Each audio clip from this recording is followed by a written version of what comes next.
أعوذ بالله من الشيطان الرجيم بسم الله الرحمن الرحيم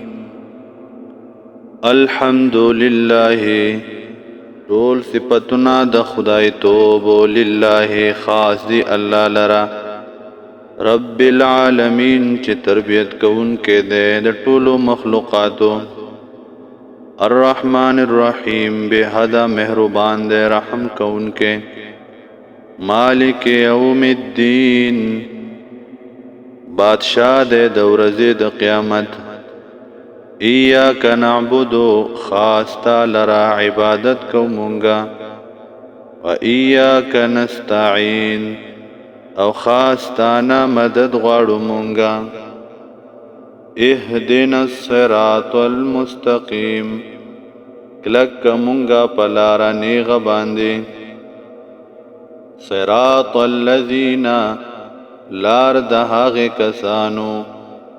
انعمت علیہم چې تا انعام کړه د پاغوی باندې غیر المغضوب علیہم او غضب نه کړه شوی په هغوی باندې ولا الضالین او نه لار د گمراهانو